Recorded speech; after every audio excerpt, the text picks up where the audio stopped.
Who am I? Who do I want to become? And how does this person I want to become behave? The answers were that I wanted a successful career, one that meant something, allowed me to contribute. And for me, that was defined as a career as a sports executive. In order to achieve this goal, I needed to begin to act more confidently. And I did. Because 13 years later, I became the first female general manager of a AAA baseball team in nearly 20 years. Why is it important to increase our confidence? Well, think of this. How would you behave, or what could you achieve if you were 10 times more confident? Number 1, count yourself in. I spoke with a woman about her first time doing sideline reporting at a nationally televised basketball game. She was shaking in her heels, standing courtside, nerves overtaking her until she heard something familiar in her headset. We'll be on in 5. And 3, 2, 1, you're live. And she performed with excellence, the nerves melting away. She's an athlete, a former basketball player used to performing on the court by the clock. And the tactic remained true. Counting will get you started, and momentum will keep you going. Number 2, what if you only had to be brave for a total of 20 seconds? Give yourself 20 seconds of courage.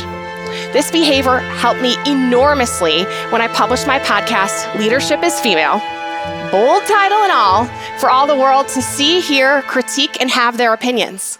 I vividly remember sitting on the carpet of my closet floor, holding my computer, looking at the upload button, thinking to myself, does it need any more edits? Should I listen to it one more time? And I told myself, Emily, give yourself 20 seconds of courage. And I hit publish and it was done. And guess what? I kept breathing and the world kept turning and the podcast grew into what it was meant to be, all because of 20 seconds of courage.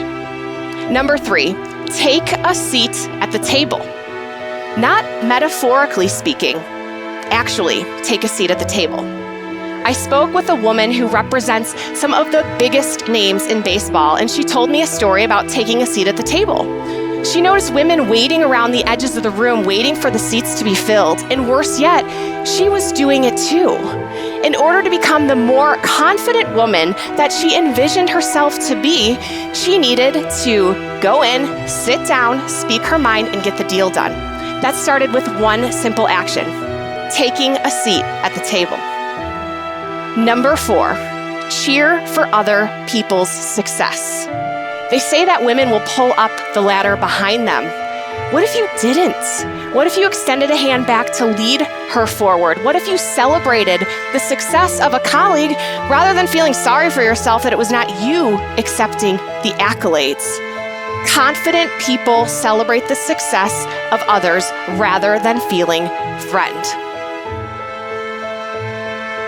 Number 5, bolster your confidence for a new activity through your already great performance in another. What are you really good at?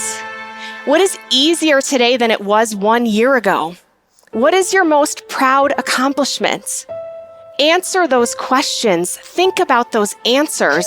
Those answers is where your confidence is born. Confidence is born in all we've already done and already achieved. Recently, a woman I interviewed on the Leadership is Female podcast was going after a big promotion at a top team. Before she went in to pitch her boss, she reviewed her current job description, made notes of her accolades in all areas mentioned, and then was prepared with the examples and the confidence of the success she had in the past.